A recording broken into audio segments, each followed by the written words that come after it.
जयतु जयतु पृथ्वी भारेनाशो मुकुन्दः कल्याणानां निधानं कलिमलमथनं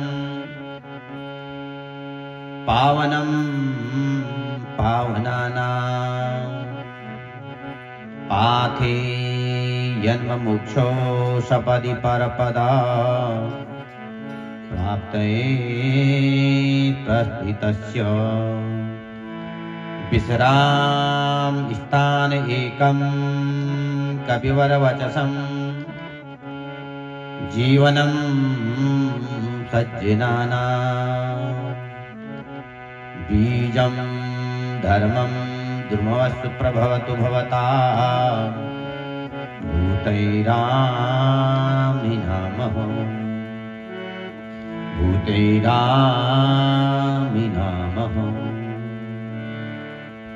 मृगजानन भगवान की, उमापति महादेव की जय हो, सच्चिदानंद भगवान की जय हो, वृंदावन बिहारी लाल की जय हो, आदि शक्ति जगदम्बा मैया की जय हो, मर्यादा पुरुषोत्तम रामचंद्र भगवान की जय हो, श्रीमद् भागवत महापुराण की जय हो, भक्त और भगवान की उत्तराखंड धाम की, भागनाथ भगवान की, चंडिका मैया की।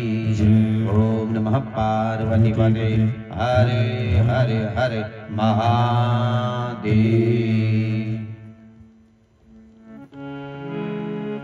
परम ब्रह्म परमात्मा अखंड कोटि ब्रह्मांड नायक राजराजेश्वर लक्ष्मी नारायण भगवान श्रीमद् भागवत महापुराण पूजनीय मातृपितृ चरण कमल उपस्थित विप्र मंडली ममतामयी माता भगवान की असीम अनुकंपा से पूर्वजों की छत्र छाया से इष्ट की सत्प्रेरणा से आज हम छठे दिन की कथा सुनने के लिए उपस्थित हुए। जहां लगन और मनन के साथ में कोई कार्य किया जाए अपने आप ही आनंद की अनुभूति होने लगती है। ऐसी अनुभूति हमारे यजमान के परिवार में देखने को मिलती है। आज छठे दिन में हम इस कथा में प्रवेश किया है। सारे काम सुचारू ढंग से चल रहे हैं। समय पर प्रसाद, समय पर जलपान, समय पर पूजा पाठ और यथा समय पर कथाओं को सुनकर के हम अपने जीवन को धन्य बना रहे हैं। इसी प्रकार से इसी कथा को नैमिषारण्य के परम पावन क्षेत्र में सूत जी महाराज सवनक आदि 28,000 युग श्रवण, सुखदेव महाराज गंगा के पावन तट पर राजा परीक्षित महाराज को कथा श्रवण करा रही है। इसी कथा को श्री यजमान जी के प्रांगण में हम सुनने के लिए सब उपस्थित हुए। आइए आज की कथा से पूर्व में अपने तन और मन को पवित्र करने के वास्ते एक क्षण उस परमात्मा का नाम, उसका संकीर्तन अगर वाणी में आ जाए और उसके उपरांत जो जीवन में कथा उतरती है वह कथा सारी पिता को मिटा देने वाली है। बोले आनंद कंद भगवान की जय, कृष्ण कन्हैया लाल की जय हो। श्री कृष्ण गोविंद हरे मुरारी, हे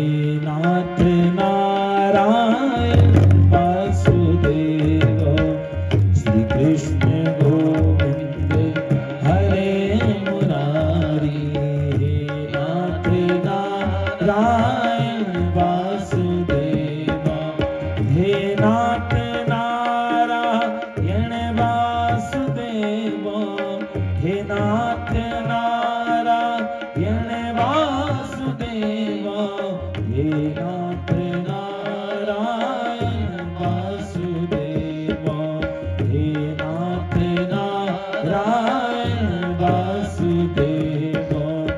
श्री कृष्ण गोविंद हरे मुरारी हे नाथ नारायण वासुदेव। श्री कृष्ण गोविंद हरे मुरारी हे नाथ नारायण वासुदेव। हे नाथ नारायण वासुदेव हे नाथ नारायण वासुदेव हे नाथ नारायण वासुदेव। श्री कृष्ण गोविंद हरे मुरारी हे नाथ नारायण वासुदेव। श्री कृष्ण गोविंद हरे मुरारी हे नाथ नारायण वासुदेव। हे नाथ नारायण वासुदेव हे नाथ नारायण वासुदेव हे नाथ नारायण वासुदेव। हे नाथ नारायण वासुदेव। श्री कृष्ण गोविंद हरे मुरारी हे नाथ नारायण वासुदेव। हे नाथ नारायण वासुदेव हे नाथ नारायण वासुदेव। वासुदेव भगवान की जय हो। कृष्ण कन्हैया लाल की जय हो। आइए महाराज, आज छठे दिन की कथा सुनने के लिए हम उपस्थित हुए हैं। कल कथा को विराम दिया। नंद बाबा के यहाँ भगवान ने जन्म लिया। सब नंद बाबा के यहाँ बधाई देने के लिए आ रहे हैं। इधर नंदा सुनंदा को जब पता चला है कि आज यशोदा के घर में सुंदर बालक ने जन्म लिया है, नंदा सुनंदा सब कुछ आज इतनी आनंदित हो जाती है।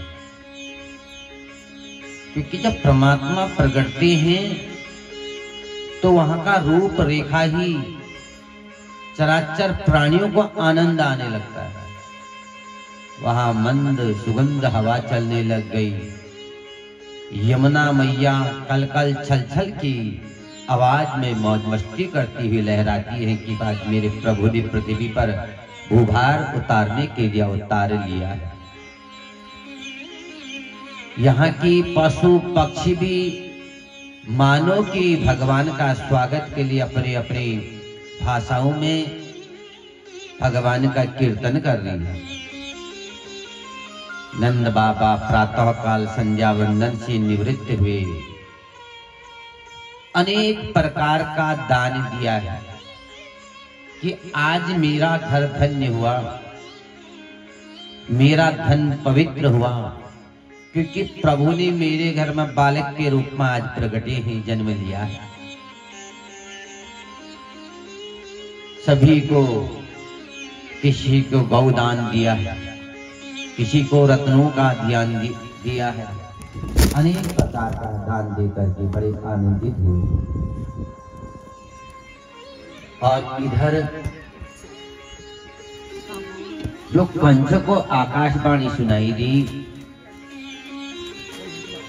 कंस आज बहुत घबरा गए। जब माया को पटकना चाहा, माया अदृश्य हो गई। अरे मूर्ख कंस, तेरे काल ने तो अन्यत्र जन्म ले लिया। जब ऐसे शब्द कंस को सुनाई दिए, उसी समय सारे मंत्रियों को एकत्रित किया और सभी मंत्रियों ने अपनी बुद्धि का प्रयोग किया है कि महाराज जितने भी छोटे छोटे शिशु हुए हैं और सभी को उनमें से तुम्हारा काल भी होगा, ऐसे सबको मृत्यु के घाट उतारा जा रहा। इधर गोकुल में नंद बाबा के यहाँ बधाइयों की आज भीड़ लगी है और एक से एक आ रही ही नंद बाबा के यहाँ। पूज्य स्वामी जी आए को आसन दे बिना बैठने के लिए।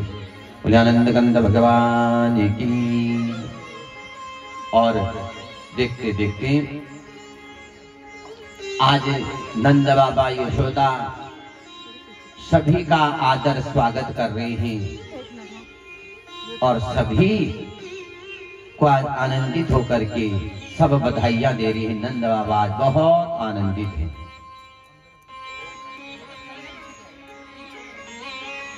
और देखते देखते इधर कंस ने आयोजन किया कि छोटे से छोटे बालक जो नवजात शिशु ने जन्म लिया है, उन शिशु को आज मृत्यु के घाट उतारना। आज सबसे पहले कंस ने पूतना को भेजा। इधर पूतना कौन है? पूत का अर्थ होता है पवित्र, और पूतना 14 जगहों पर वास करती है। और इसीलिए जिस दिन प्रभु ने जन्म लिया वहां से चतुर्दशी के दिन गोकुल में आई अपने काल को मारने के लिए। 14 ठिकानों में जिसका वास है वह पूतना है महाराज। 5 कर्मेंद्रियां, 5 ज्ञानेंद्रियां, मन, बुद्धि, चित्त और अहंकार, ये 14 ठिकानों में वासना से आई थी पूतना, और इसीलिए चतुर्दशी के दिन आया। राजा परीक्षित ने प्रश्न किया कि प्रभु ये पूतना का विस्तार पूर्वक बताने की कृपा करो। और पूतना का एक ही काम था, छोटे छोटे बालकों को मृत्यु के घाट उतार देना। कि बालम चतस्या उरसी क्रीडन्त मुक्तो भयम् गोप्यस्तूर्णं संभेत जगृह्वा समाभ्रवा। हे राजा परीक्षित, तुम्हें मैं इसका विस्तार पूर्वक बताता हूं। पूतना एक बड़ी क्रूर राक्षसी थी। उसका एक ही काम था कि जितने भी नवजात शिशु ने जन्म लिया है और उनको मारना। और सबसे पहले कंस ने पूतना को ही आज्ञा की, जाओ गोकुल में। और गोकुल में आज इतनी उमंग, इतनी भीड़ है कि नंद बाबा यशोदा मैया अपने बालक को सुला करके आप सभी को धन्यवाद दे रहे, बधाइयां दे रहे कि वहां तांता लगा हुआ है। और जैसे पूतना ने देखा 14 स्थानों पर वासनाओं को लेकर के आई थी, और वहां गोकुल में 16 श्रृंगार करके जो गोपियां आ रही थी नंद बाबा को बधाई दी। और पूतना ने सोचा अगर मैं क्रूर राक्षसी बन करके जाऊंगी तो मैं पहचानी जाऊंगी। माया थी, माया अनेक रूपों को धारण करती है। पूतना ने भी उन गोपियों की तरह अपना परिवर्तन कर लिया। और जैसे ही भगवान ने देखा कि मुझे मारने के लिए पूतना आ रही है, भगवान ने आंखें बंद कर दी। पूतना को मौका मिला। यशोदा मैया नंद बाबा आज बधाइयों में मचते हैं। पूतना को मौका मिला और बालक को उठाया है, आकाश मार्ग से जाने लगी और अपने शरीर पर पूरा जहर लगा करके लाई थी। और देखते देखते भगवान ने उसका दुग्धपान के साथ में उसके प्राणों को भी पी गई। एक छोटे से बालक को उठाने में जो मां को भार नहीं लगता और पूतना को भार लगने लगा। भगवान ने धीरे धीरे अपना भार को बढ़ाया है। पूतना सह नहीं सकी और धड़ाम से जो है सड़का करके पृथ्वी पर गिर गई। और इतना विशाल उसका शरीर था,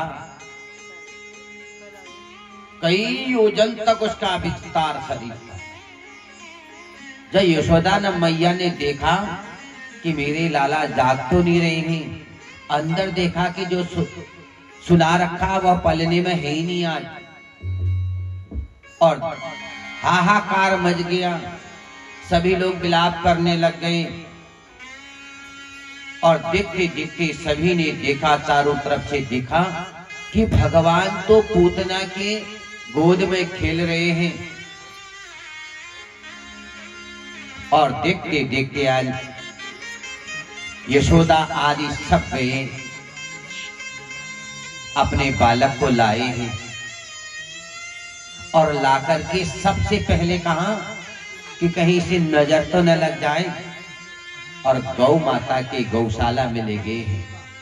गाय के पूंछ से अपने बालक को झाड़ा है और माँ यशोदा ने तब दुग्धपान बालक को कराया। राजा परीक्षित ने पूछा कि हे गुरुदेव, ये पूतना कौन थी? और तब सुखदेव महाराज ने कहा, राजन,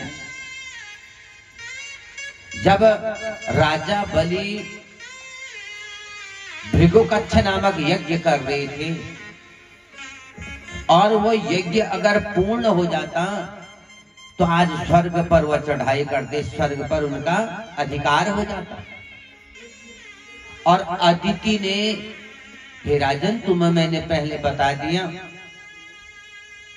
अदिति ने कश्यप जी से ऐसा व्रत जिसको पयोव्रत जो हमने कल श्रवण किया, हे देवी, 12 दिन तक फाल्गुन मास के शुक्ल पक्ष में इस तुम व्रत को धारण करोगे, जैसा देव तुम पुत्र रूप में चाहोगे वही तुम्हारे घर में। वामन जी ने जन्म लिया भगवान ने, और नर्मदा नदी के तट पर भृगुकच्छ यज्ञ जो राजा बलि कर रहे थे, 3 पग पृथ्वी मांगी। उस समय जब वामन को देख करके राजा बलि की जो पुत्री थी रत्नमाला, उसके मन का विषय है, चंचल में ही मन है कृष्ण। इस मन को एकाग्र करना बड़ा कठिन है महाराज। और जब वामन 3 पग पृथ्वी मांगने के लिए गए, उसमें रत्ना जो राजा बलि की पुत्री हैं, रत्नमाला के मन में आया, हाँ कितना सुंदर बालक है, ऐसा बालक मेरा भी होता। ये भाव को सत्य करने के लिए आज पूतना ही और रत्नमाला ही पूतना बन करके आई और अपना दुग्ध पान कराया है। इसीलिए प्रभु ने उसकी अधोगति नहीं करी। कमवा दयालुम शरणम व्रजेम, इतने दयालु है। एक पुत्र जो अपनी मां को सदगति देता है, और जो मां बालक को दुग्धपान करे दे, और वो पुत्र का काम भी है कि वो दूध का ऋण अपनी मां को सदगति प्रदान करना। पूतना का उद्धार किया है। आगे जाने के उपरांत सुखदेव जी ने कहा कि राजन, भगवान जब पहली बार कोई बालक या बालिका करवट बदलती है, थोड़ा पलटते हैं, तो वहां भी उत्सव मनाया जाता है कि प्रथम बार हमारे बालक और हमारी बालिका ने आज करवट बदला। आज जब भगवान ने प्रथम बार करवट बदला है और उस समय सुंदर अभिषेक किया गया वेद मंत्रों के द्वारा। हमारे यहाँ पुरुष सूक्त से भगवान नारायण का अभिषेक और श्री सूक्त के द्वारा मां लक्ष्मी का अभिषेक जो हमारे यजमान जी कर रहे हैं कि सहस्र शीर्षा पुरुष सहस्राक्ष सहस्रपात सभूमिगुं सर्वतस्पृत्वां तटिस्तदसांगुलम। ऐसे वेद की ऋचाएं 16 ऋचाओं को बोल करके भगवान नारायण का अभिषेक होता है। भगवान स्नान करते हैं और भगवान अकेले नहीं है, शक्ति के साथ में उनकी सदा शक्ति साथ में रहती है। वो मां लक्ष्मी और उसका मां का अभिषेक श्री सूक्त से कि हिरण्यवर्णाम हरणिम सुवर्ण रजतस्रजा चंद्राम हिरण्यम लक्ष्मीम जातवेदो मावा। 16 मंत्र से भगवान का अभिषेक, 16 मंत्र से मां के अभिषेक, उसमें और भी दिव्यता आती है। कोई मंत्र ना आए, द्वादशाक्षर मंत्र आ जाए, पंचाक्षर मंत्र आ जाए, नवाक्षर मंत्र आ जाए, कुछ भी ना आए मंत्र, अ उ म, इन तीनों से ओम प्रकट है। ओम के द्वारा भगवान को स्नान कराओ, ओम के द्वारा भगवान को भोग लगाओ, ओम के द्वारा भगवान का सुंदर श्रृंगार। जितना हम भगवान को सुंदर श्रृंगार कराएंगे और उतना हमारे भगवान श्रृंगार करेंगे। जैसा भाव हमारा होगा वो भाव को प्रभु स्वीकारते हैं, यथा समय पर फल की प्राप्ति हो। और जिस दिन पहले दिन भगवान ने आज करवट बदली है, उस दिन उनका जन्म नक्षत्र भी है। क्या करते हैं जन्म नक्षत्र के दिन? आज तो हम तारीख पर अपने बच्चे का जन्मदिन मनाते हैं। आज सब अंग्रेज बन गए।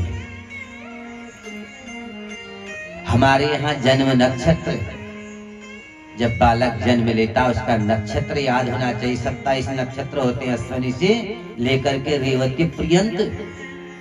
परंतु ये ज्ञान सब कथाओं से हमें सीखना चाहिए और जीवन में अपनाना चाहिए। घर में जाकर के बताना चाहिए परिवारजनों को, जिससे हमारी धर्म की रक्षा हो। आज प्रथम दिन करवट बटा, उसी दिन भगवान का जन्म नक्षत्र रोहिणी नक्षत्र में प्रभु ने जन्म लिया था।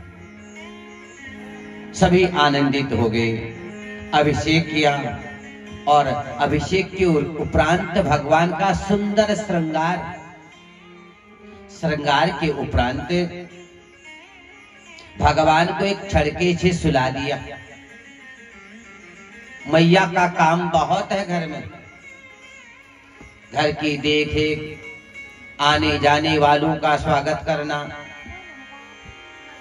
और अपने अन्य कार्य में जो दैनिक कार्य हम सांसारिक करते हैं, ऐसी मां यशोदा भी दैनिक कार्यों में लग गई। भगवान जोर जोर से रोने लगे, परंतु उनकी तरफ किसी ने भी दृष्टि नहीं। और रोते रोते भगवान अपने पांव को उछालने लगे और उनका पांव विशाल छड़का पर लगा और वहां हिरण्याक्ष के पुत्र उत्कच को जो श्राप मिल गया था, जैसे ही भगवान का स्पर्श हुआ और आज उत्कच का भी उद्धार हुआ और जो पूर्व सांप से केचुक बन गया और वह आकर के छड़के पर बैठ गया था। भगवान का स्पर्श हुआ, आज उनका उद्धार हुआ।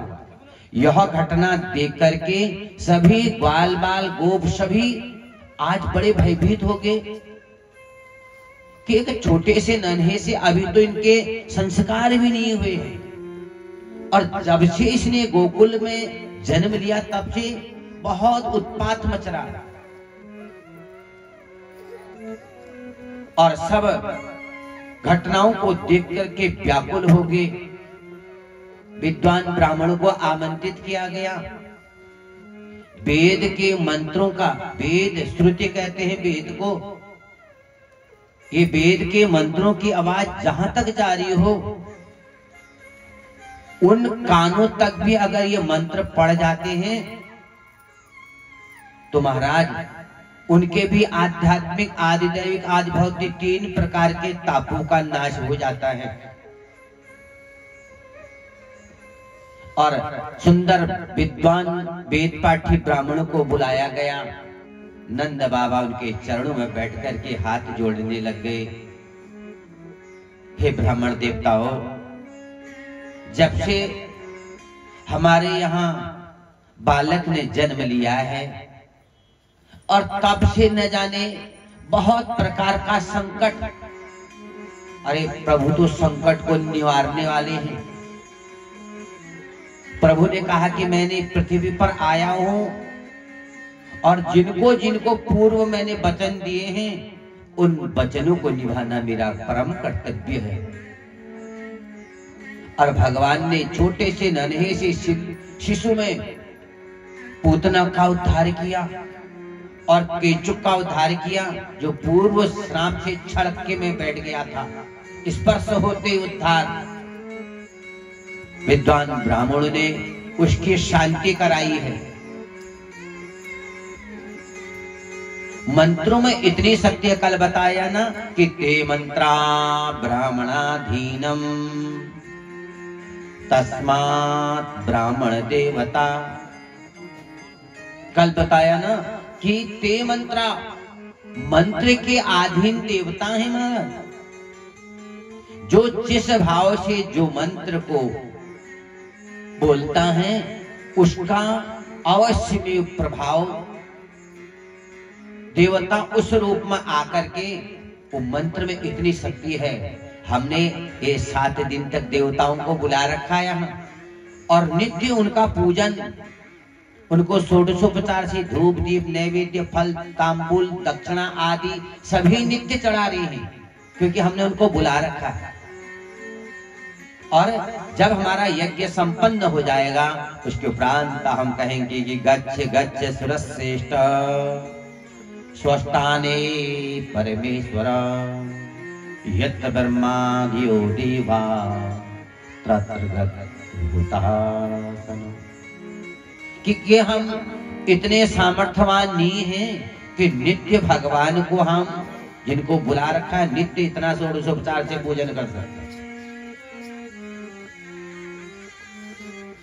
इष्टकाम समत्यर्थम पुनरागमनाय च। हे देवताओं, जब इष्ट की कृपा होगी और पुनरागमनाय, फिर आपका आगमन होगा और तब तक आप अपने स्थान को पधारें। वेद पाठी ब्राह्मणों ने मधुप्राशन, जानते हो मधुप्राशन कहाँ कहाँ होता मधु, बताओ तो जरा। मधुप्राशन कहाँ कहाँ, किनको किनको चढ़ता है मधुप्राशन?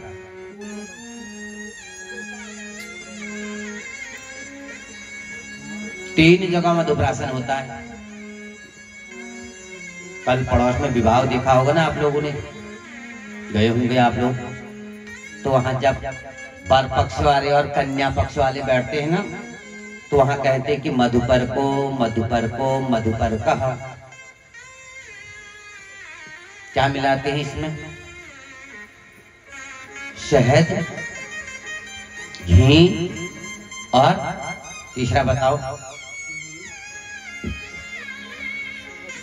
दही। ये भगवान जब शिवार्चन करते हो घर में, पार्थिव पूजा जिसे करके, या तो ये पार्थिव पूजा के दिन भगवान शंकर को ही या नवरात्रि में माँ जगदम्बा की स्थापना करते हो ना, या माँ जगदम्बा को ही अर्पण होता है मधुपर्क, और या विवाह में कन्या हस्तेन वर हस्तेन दीयताम, कांसे की थाली में दही घी और शहद को मिला करके ढक्का लगा करके कन्या अपने हाथ से देती है वर को, उसे कहते हैं मधुप्राशन। और मधु को विवाह में बैठने से पहले ही मधुप्राशन कराया जाता है। और कन्या कहती है कि मैं तुझे अपना रहा हूं, इसलिए पहले तो इसका प्राशन कर। मधु खाने से आज तक तो जैसा भी बोला, कड़वा मीठा, मीठा तो कम ही बोलते हैं, जैसे भी आज तक तुम बोले, इस मधुपर्क का प्राशन करने से आज तेरी वाणी मधुर ही मधुर हो आगे को, क्योंकि एक नया जीवन मिल रहा है आज। और दही क्यों खाते हैं? दही खाने से, दही से मन की शांति होती है। कहते हैं ना, किसी का चंद्रमा अगर विपरीत दिशाओं में बैठा है, अरे शिव में जल चढ़ाओ, दूध का दान करना, चावल का दान करना, दही का दान करना, कहते हैं ना। तो दही खाने से आज तक तुम्हारे अंदर जो चंचलता थी, और चंचलता किसके जीवन में होती है? जिसका मन एक जगह पर नहीं लगता है। अब शरीर से यहां बैठे हैं, मन इधर उधर भटक रहा है, तो समझ लो चंद्रमा हमारा ठीक नहीं है। उस चंद्रमा को ठीक करने के लिए, एकाग्र करने के लिए चंद्रमा का बल बढ़ाया जाता है। बहुत लोग बैठे रहते हैं, कुछ बातें कुछ हो रही हैं, हाँ में ना कह देंगे, ना में हाँ कह देंगे, क्योंकि उनका ध्यान तो एकाग्र होता है, क्योंकि चंद्रमा ठीक नहीं है। और इसीलिए दही का प्राशन होता है। और घी का प्राशन करने से शक्तियां आती है जीवन में। जितना घी पवित्र है, ऐसा हमारा बुद्धि भी पवित्र हो। ये प्राशन कराया गया, किसको किसको कराया? भगवान को। जब उन्हें एक छड़के पर जो उत्कल कीचुक बन गया था श्राप के कारण से, भगवान ने तो अपनी लीला, एक लीला हम भी कर रहे हैं महाराज। इस पृथ्वी पर आए हैं, हम माया रूपी लीला में फंसे हुए हैं, और प्रभु हमको हर चीज में ज्ञान दे रही, आभास करा रहे हैं कि ये सब लीलाओं को करते हुए अंततोगत्वा किसकी शरण में जाना है, परंतु हम आज नहीं समझ पा रहे। और तुरंत अक्षत पर रखते हो। एक एक बातें हैं, सभी ने परखा, हमने भी परखा। और फिर भगवान को दही का प्राशन कराया। और एक दिन यशोदा सोचती है कि मैंने कौन सा ऐसा पुण्य किया कि मेरे घर में आज प्रभु ने जन्म लिया है। कभी कभी ब्रह्म भाव भी आता है। कभी एकांत में बैठो घर के अंदर, जरा सोचो कि मैं कहां हूं, ये पांच भौतिक शरीर को रचने वाला कौन है। कभी कभी वैराग्य भी जीवन में आना चाहिए। ऐसा क्षणिक वैराग्य नहीं, ऐसा वैराग्य आए, वो वैराग्य हमारे जीवन, हमारे परिवार का उद्धार कर दे। यशोदा सोचती हैं, बालक को गोद में बैठा रखा है, भगवान अपनी लीला सोचते कि मैया अगर मुझ में ब्रह्म का भाव रखेंगे तो ये पुत्र वात्सल्य इसका चला जाएगा। फिर माया से घेर देते और तुरंत आज भगवान ने गोद में अपना भार प्रारंभ कर दिया, जिसको मां सहन नहीं कर पाई, और तुरंत सोचा कि ये छोटा सा बालक, नन्हा सा शिशु, ये इतना भारी। फिर माया से घेर दिया और उतार दिया, पृथ्वी पर रख दिया। और उसी समय एक तृणावत नाम का दैत्य जो कंस भेजते जा रहा है, क्योंकि पापी को हर हमेशा भय है, न जाने कौन से दिशा से मेरा काल आ जाए। और तृणावत एक दैत्य आया जो कंस का निजी सेवक था। कंस ने कहा, जाओ तुम गोकुल में जितने भी नन्हे से शिशु मार डालो। और वह रूप ऐसा आया, एक बमंडर, भौरा जानते हो, भौरा, एक हवा चलती, उल्का पात चलती हो, भौरा घूमता घूमता है, बिल्कुल उस क्षेत्र में पूरा धूल ही धूल कर देते। और तृणावत ने ऐसी आंधी फैलाई कि एक दूसरे को देख नहीं पाई, मानो कि सारा ब्रजमंडल 2 घड़ी के लिए आज रजतम बदल गया। और जहां कृष्ण को जमीन पर रखा, वहां जैसे कैसे यशोदा मैया गई है, परंतु वहां पर लाला नहीं है। और तृणावत बमंडर का रूप धारण करके प्रभु को अदृश्य कर ले गया। आकाश मार्ग को जितना सह सकता था, भगवान ने कहा अब सहना मुश्किल है, और बोझ को बढ़ाया है अपना। और धीरे धीरे उसके प्राण का वेग शांत होते गया, अत्यधिक नहीं चल पाया। और भगवान ने एक हाथ से उसका गला दबाया है, और जो है उसकी परम ज्योति परमात्मा में मिल गई। भगवान ने स्पर्श करते ही, क्योंकि पूर्व में सबको श्राप मिला था, और श्राप के कारण से उन्होंने वहां पर इसका प्रायश्चित्त भी किया था। परंतु एक समय की प्रतीक्षा कर लेना बहुत बड़ी बात है। महाराज प्रभु ने कहा कि मैं भूल भार करने के लिए केवल यशोदा के घर में ही आनंदित नहीं। आपने मर्यादा रामचंद्र की कथा सुनी, भगवान का जन्म हुआ, दशरथ जी ने सोचा कि कुछ समय में इनके साथ आनंदित होऊंगा, परंतु विश्वामित्र आकर के ले गए। वहां से स्वयंवर से घर पर आए। महाराज दशरथ जी ने सोचा कि अब अपना राजभार पुत्र को दे दूं, परंतु यहां भगवान अगर राजपाट ग्रहण कर लेते तो कईयों का उद्धार कैसे हो। 14 वर्ष में जो शिला पत्थर बन गई, उनका स्पर्श होते ही उनका उद्धार कौन करता। जो सबरी नित्य भगवान को भजती थी, जो जटायु राम राम कह रहे थे, इनका उद्धार कैसे होता। इन लीलाओं को जरा हम अपने साथ विचारें तो महाराज जीवन अवश्य में बदलेगा। जीवन में एक जीने का ढंग, खाना पीना, ये सांसारिक का काम है। इतने तक कि अगर हम जीवित रह गए तो हमारा जीवन तो व्यर्थ है। और मनुष्य जन्म हमने लिया है, मनुष्य का क्या कर्तव्य है, ये भागवत जी में से। आगे एक दिन यशोदा जी ने भगवान को जमाई, जानते हो जमाई भी आती कभी कभी, जब भोजन ज्यादा हो जाता है ना, अन्न में भी नशा है महाराज।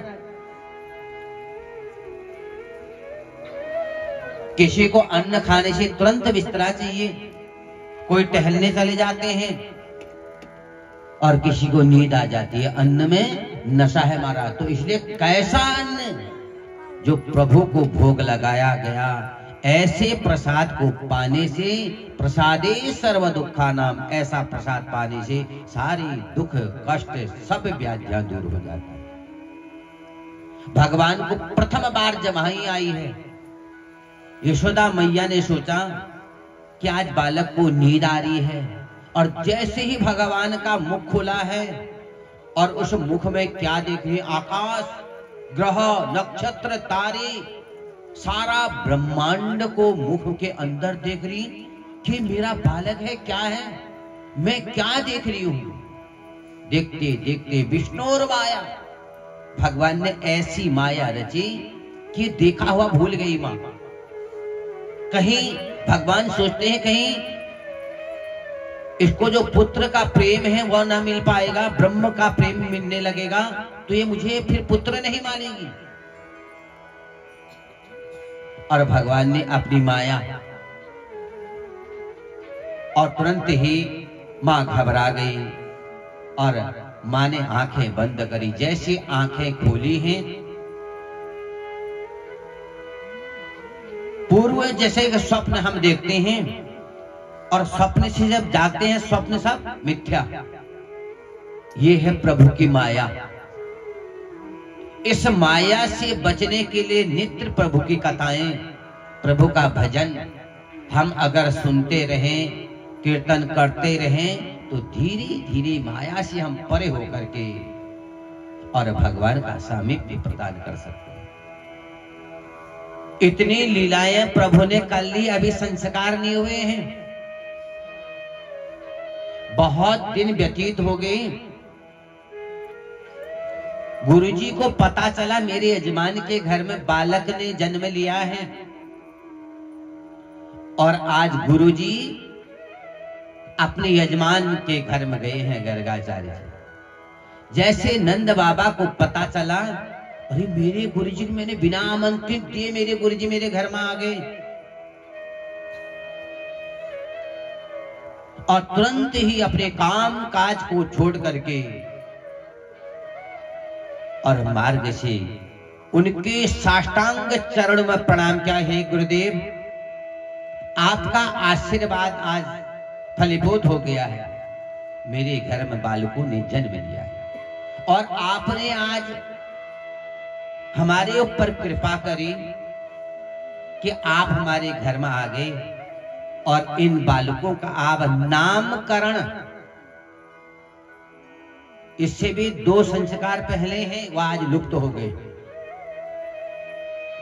हे गुरुदेव, इनका आप नामकरण संस्कार कर दीजिए। सुखदेव महाराज कहते कि राजन,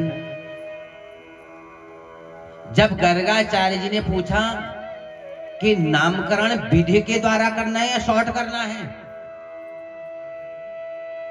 अगर तुम वेद और विधि के द्वारा नामकरण की बात करते हो तो पूरा दिन लग जाएगा।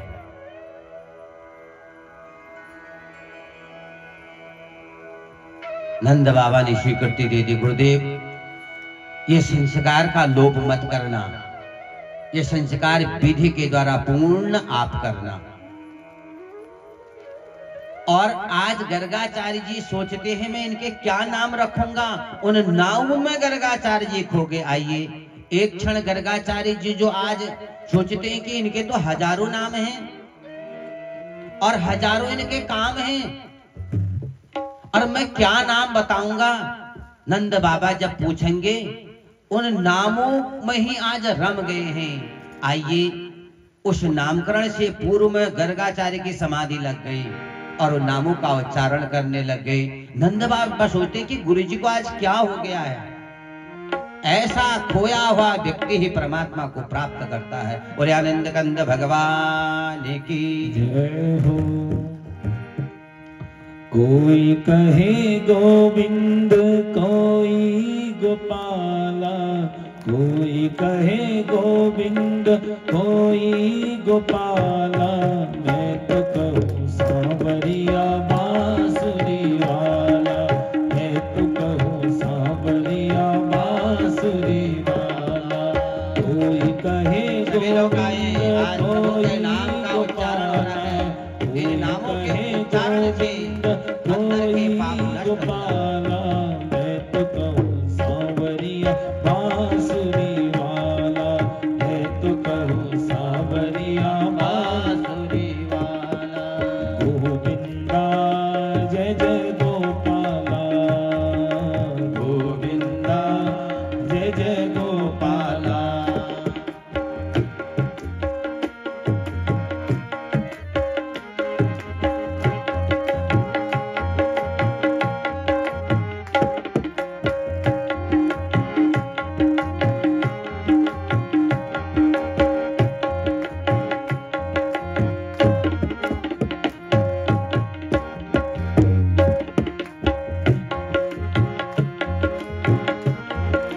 राधा ने श्याम का मीरा ने गिरधर, राधा ने श्याम का मीरा ने गिरधर, कृष्णा ने कृष्ण का उपजान नटवर, कृष्णा ने कृष्ण का उपजान नटवर, ग्वालों ने तुमको पुकारा गोपाला, ग्वालों ने तुमको पुकारा गोपाला, मैं तो कहूँ सांवरिया बांसुरी वाला, मैं तो कहूँ सांवरिया बांसुरी वाला। कोई कहे गोविंद कोई गोपाला, कोई कहे गोविंद कोई गोपाला, मैं तो कहूँ सांवरिया बांसुरी वाला, मैं तो कहूँ सांवरिया बांसुरी वाला।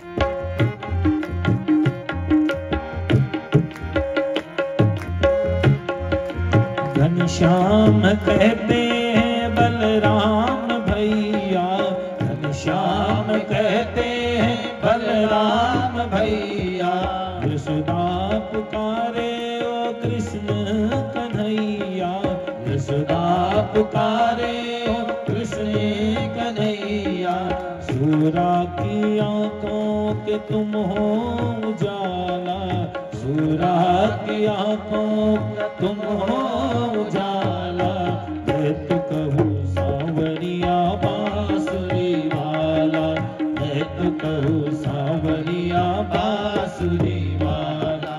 कोई कहे गोविंदा कोई गोपाला, कोई कहे गोविंदा कोई गोपाला, मैं तो कहूँ सांवरिया बांसुरी वाला, मैं तो कहूँ सांवरिया बांसुरी वाला।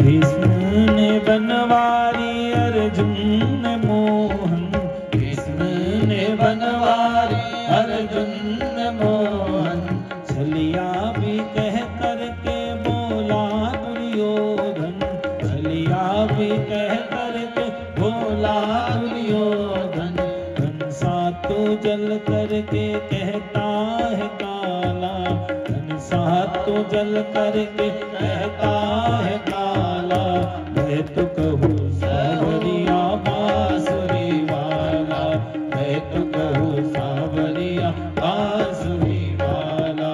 कोई कहे गोविंद कोई गोपाला, कोई कहे गोविंद कोई गोपाला, मैं तो कहूँ सांवरिया बांसुरी वाला, मैं तो कहूँ बांसुरिया बांसुरी वाला। भक्तों के भगवान संतों के केशव, भक्तों के भगवान संतों के केशव, भोले कन्हैया हो तुम मेरे माधव, भोले कन्हैया हो तुम मेरे माधव, ग्वालिनिया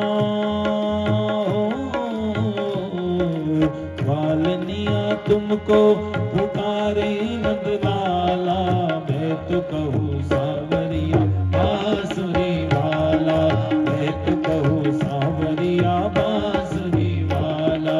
कोई कहे गोविंद कोई गोपाला, कोई कहे गोविंद कोई गोपाला, मैं तो कहूँ सांवरिया बांसुरी वाला, मैं तो कहूँ सांवरिया बांसुरी वाला, मैं तो कहूँ सांवरिया बांसुरी वाला,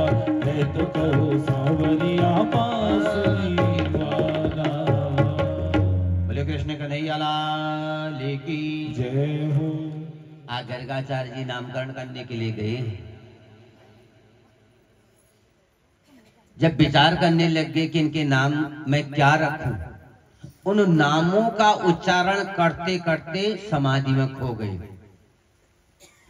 जैसे भगवान ने अपनी माया प्रारंभ करी, नंद बाबा चरणों में पड़े, गुरुदेव शुभ मुहूर्त जा रहा है और आप इनका नामकरण विधि के द्वारा संपन्न करें। गर्गाचार्य जी मनी मन सोचते हैं, इनके एक नाम थोड़ी, इनके तो हजारों नाम हैं। अब मैं कौन सा नाम रखूं इनका? अयम हिरोहणि पुत्र रमयन सहदो गणी आख्यास्ति राम बलाधिक्यात् बलम विदुः।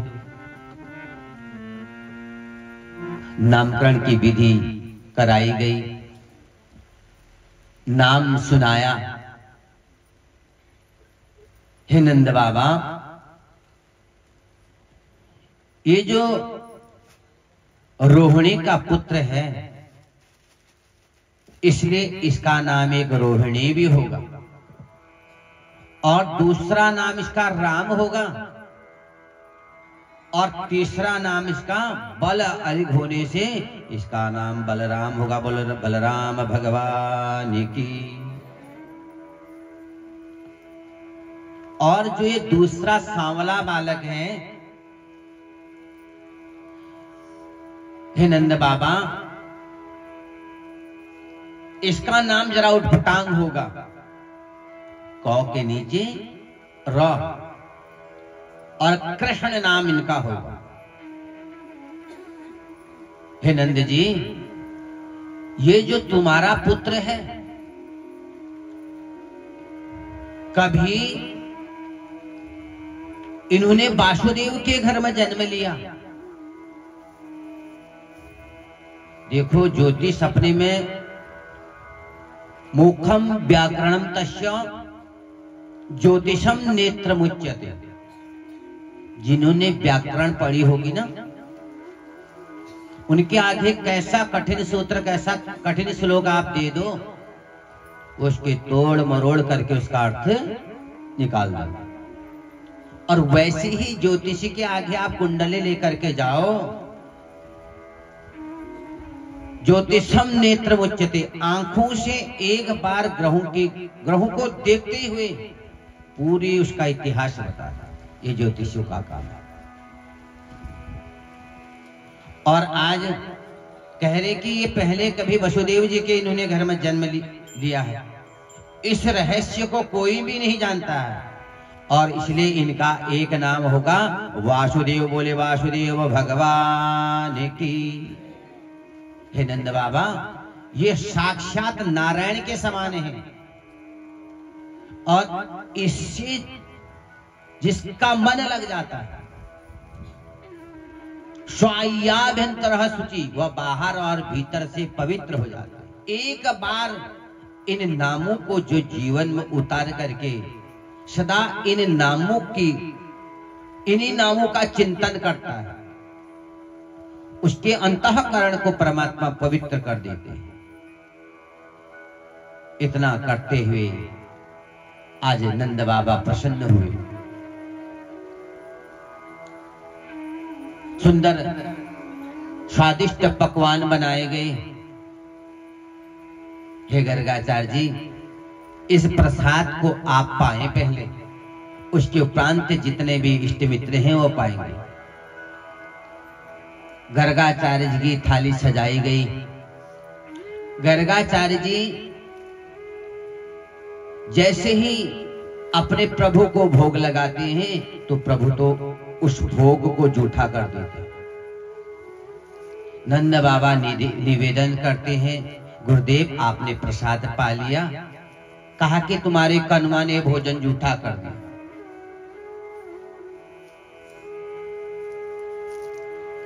फिर नया पकवान बनते हैं, और फिर प्रभु को भोग लगाया जाता है।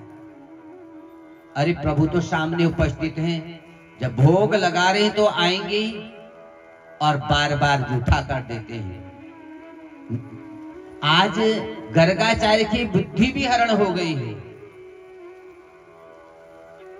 और आगे धीरे धीरे भगवान में चाँद चाँद रगने लग गए। संस्कारात द्विज उच्यते, जब संस्कार हो जाता है तो अपने आप ही उनके अंदर एक अपना प्रभाव, स्वयं एक संस्कार स्वयं आने लगता है। कृष्ण और बलराम आज छोटी छोटी बाल लीलाएं, जो कार्य नहीं करो वही काम पहले, वो बालक स्वभाव है महाराज। अगर वह ऐसा नहीं करेगा तो उसका फिर आनंद ही कहां है। यही दिन तो है मौज मस्ती, और ये स्वरूप ही साक्षात भगवान का स्वरूप है महाराज। क्योंकि 5 वर्ष तक वो भगवान है, उसके उपरांत फिर उसके अंदर भय, अनेक प्रकार की चिंताएं, क्योंकि वहां गुरु की चिंता होती है, वहां पढ़ाई की चिंता होती है, वहां घर में माता पिता की डांट, तब वह धीरे धीरे परिपक्व होता है। तभी बताए कि लाड़ियेत 5 वर्षाणी, चाहे बेटा हो चाहे बेटी हो, 5 वर्ष तक ही उसके साथ स्नेह और प्रेम करना चाहिए। 10 वर्षाणी ताड़िये, जब 5 वर्ष का बालक या बालिका, उसके उपरांत उसको कहां कौन सा दिशा, कौन से मार्ग में उसे डालना है, पहले गुरु है माता पिता। और आज धीरे धीरे कृष्ण और बलराम ने गोपियों के घर माखन तो खाया खाया, जो बचता था उस मट्टी को फोड़ देना। आज गोपियां बहुत दुखी हो जाती हैं। जब से नंद बाबा के घर में इस छोरे ने जन्म लिया है, और तब से हमारा दूध दही माखन खा भी जाते हैं, बंदरों को खिला भी जाते हैं, और जो बचा उसको नदी में बहा देना, मटकियों को फोड़ देना। एक दिन सभी गोपियां आ गई, हे यशोदा मैया, देखो बाल लीलाएं हैं ना, तुम्हारा बेटा आज हमारे घर का माखन खाने लगा। मां ने हाथ में छड़ी ली, अरे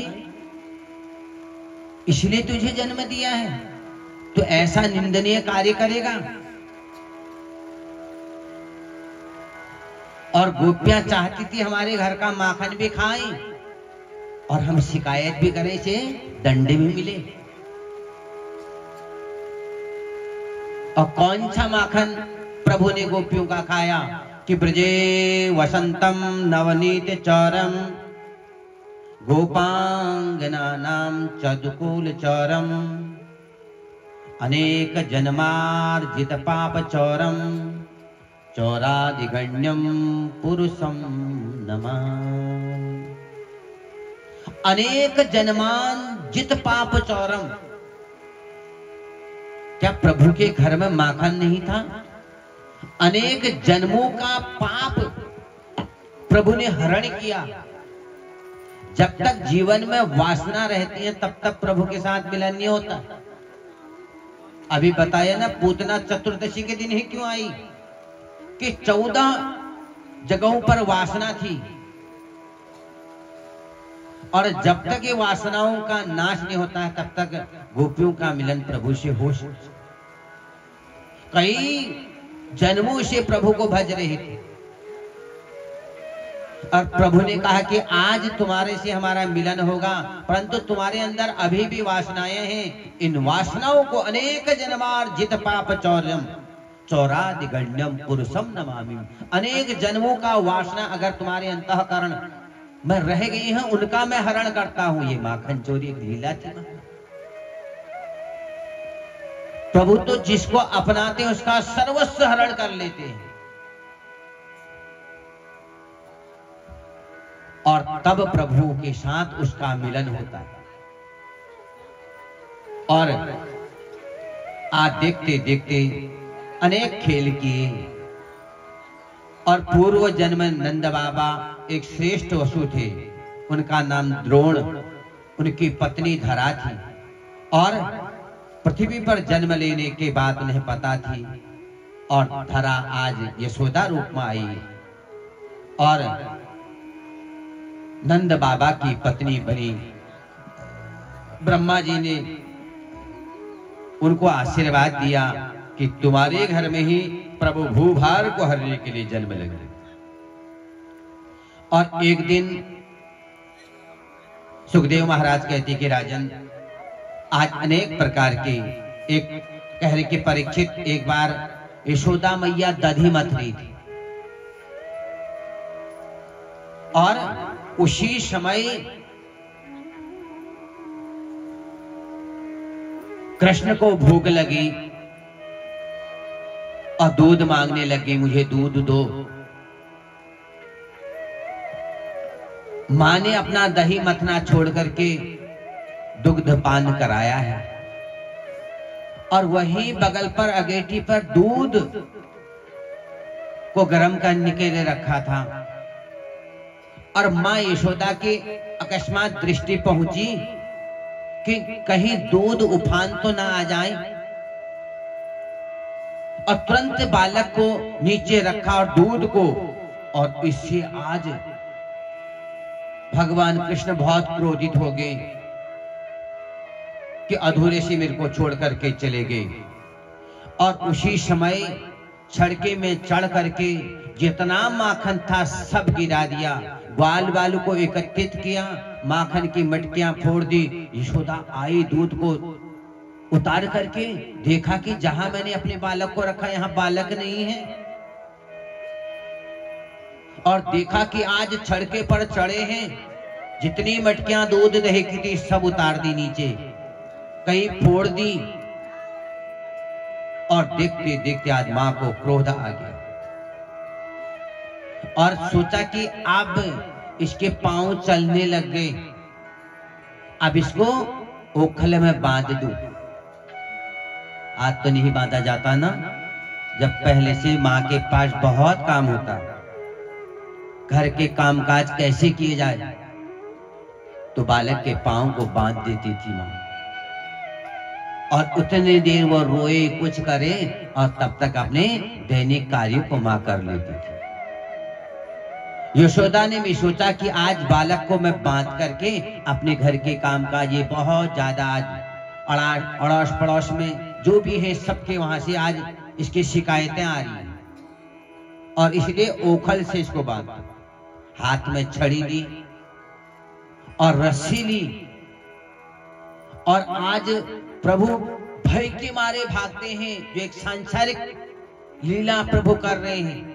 मां पीछे पीछे दौड़ती है, इतना मां को परेशान कर दिया, मां आज पसीने से लथपथ हो गई, थक गई है और प्रभु को दया आ गई कि मेरी मां थक गई। स्वयं कहा कि मां मुझे बांध दो और मां बांधती है तो 2 अंगुल रस्सी कम पड़ जाती, फिर रस्सी लाई, फिर बांधना चाहा, फिर 2 अंगुल रस्सी कम पड़ जाती। तो ब्रह्म को कौन बांध सकता है महाराज? ब्रह्म को बांधने के लिए वसुदेव ने कारागार में प्रभु को बंधन मस्तक में रखा, बंधन टूटे हैं, हम तो बंधनों से घिरे हैं महाराज। और जैसे ही यशोदा के वहां से माया को लाए फिर बंधन में पड़ गए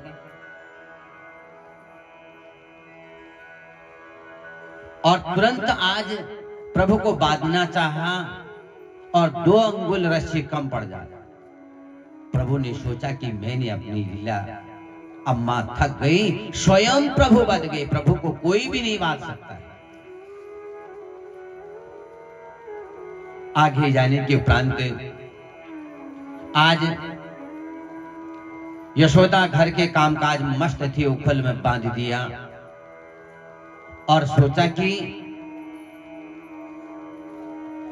जो पूर्व में पेड़ भी श्रापित, कल बताए ना 4 प्रकार के पाप, पृथ्वी भी श्रापित है, पेड़ भी श्रापित हैं, नदी भी श्रापित हैं और चौथा श्राप मां को दिया गया।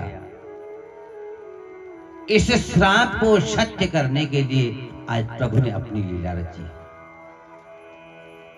ओखल में जैसे बांधा है और उस ओखल को घसीटते घसीटते जो यमलार्जुन वृक्ष बढ़ गए थे, सोचा कि ये पहले कुबेर के पुत्र थे और दोनों यमलार्जुन वृक्षों के बीच में ओखल को डाला है और जोर से घसीटा है और नारद जी के श्राप से ये वृक्ष बन गए और यमलार्जुन नाम से इनकी प्रसिद्धि हुई। भगवान का स्पर्श होते ही इनका भी उद्धार। इन कथाओं से महाराज बहुत कुछ ज्ञान हमें मिलता है कि हम जीवन में आए हैं एक लीलाओं को करते करते एक सामाजिक भी बनना है, समाज के साथ साथ में धार्मिक भी बनना है और धर्म को जोड़ते हुए उस गंतव्य मार्ग तक पहुंचना ये मनुष्य का कर्तव्य है। ऐसा जिसका जीवन है वास्तव में वो मानव कहने योग्य है। ये प्रभु एक हमें शिक्षा दे करके जा रही है कि संसार में रहना पाप नहीं, सांसारिक क्षणिक पदार्थों को मन में रखना पाप है। ऐसा जीवन प्रभु का तभी होगा जब इन कथाओं का हम धीरे धीरे सुन करके, पहली कल आपने श्रवण करी ना, प्रहलाद जी से जब पूजा गया, हिरण्यकशिपु आग दुगला होकर के तलवार निकाल दी। अरे जो मेरा शत्रु है तो उसका नाम का उच्चारण करता है, और पुत्र हो प्रहलाद जी जैसे जो पिता नारायण को शत्रु मानते हैं और पुत्र ने 108 बार नाम दिला दिए और जिससे अधोगति को नहीं ऊर्ध्व गति को प्राप्त हुए, उसे कहते हैं प्रहलाद, उसे कहते हैं पुत्र। हे पिताजी, जब पूछा गया तुमने आज विद्यालय में क्या पढ़ा, जैसे सांसारिक हम पूछते हैं ना, बेटा जब जाता है पढ़ने घर में आकर के हम पूछते हैं बेटा तो आज क्या पढ़ के आया, पूछना चाहिए जिससे उसके अंदर एक भय कि अगर मैं विद्यालय में तो चलो मैंने पढ़ा नहीं पढ़ा, और घर में जब मेरी माता पिता मेरे से पूजनीय मुझसे पूछेंगे तो मैं क्या उत्तर दूंगा। ऐसा भय जीवन में रहेगा तो वह आगे गंतव्य मार्ग तक पहुंचेगा। और उसी को पढ़ करके ये देश की धरोहर तो आने वाली पीढ़ी है महाराज।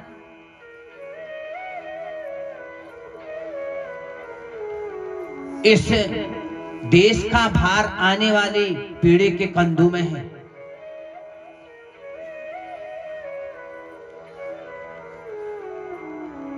और तब इन शिक्षाओं को लेते हुए जो ज्ञान को प्राप्त करेगा उसका जीवन सफल होगा महाराज।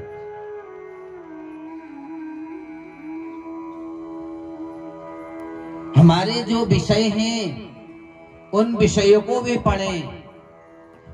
वो विषय तो केवल हमें पैसा दे देंगे, परंतु ये ऐसा विषय है, ये आवागमन चक्र से मुक्त करने वाला ऐसा विषय। और पहली भक्ति है श्रवणम। खूब विद्वानों के चरण में जाना, संत महात्माओं के चरण में जाकर के ज्ञान की ही चर्चा होती है। इन ज्ञान की चर्चाओं को खूब सुनना चाहिए। पहली भक्ति है श्रवण, और तब जीवन में इनका मनन करना चाहिए। आगे जाने के उपरांत नंद बाबा ने देखा कि जब से मेरे बालकों ने जन्म लिया है और तब से गोकुल में उल्कापात ही उल्कापात हो रहा है,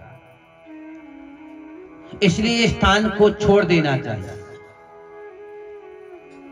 जहां इष्ट मित्र आस पड़ोस ठीक ना हो, रात दिन कलह ही कलह हो, रात दिन अनेक प्रकार के गाली गलौज जहां हो, ऐसे स्थानों से भी हमें सावधान रहना चाहिए। नंद बाबा बहुत भयभीत हो गए कि आज तक कभी भी कोई भी, और नंद बाबा का काम था नित्य कंच को कर देना, हर महीने में पूरे अपने गोकुल से कर को इकट्ठा करके, इतना भयभीत। और आज देखा कि गोकुल में बड़े बड़े उल्कापात होने लग गए, और आज इसलिए इस गोकुल को छोड़ करके हमें कहीं जाना चाहिए। और पास में ही गोकुल से वृंदावन कुछ ही पास में है। अगर जो वृंदावन गोकुल नहीं गए हैं ना, तो इन कथाओं से आज वहां पहुंच जाना है। और उसमें छोटे से छोटे हरे भरे बड़े पवित्र वह स्थान है, जहां की लताएं, जहां की वनस्पतियां जो हमारे पशु के लिए बहुत हितकारी है।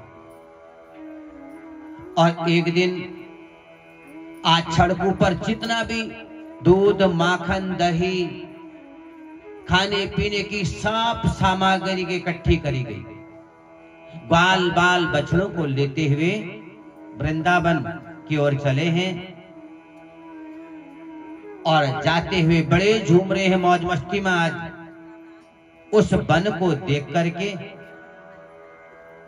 उस वन को देख करके बड़े आनंदित हुए हैं, झूमते हुए जा रहे हैं, आनंदित होकर के जा रहे हैं। और देखा कि पास में यमुना का तट, और उसमें एक दैत्य पहले कंस ने भेजा था। कंस तो अपने दूतों को सदा भेजता था, मेरा काल कहां जा रहा है, और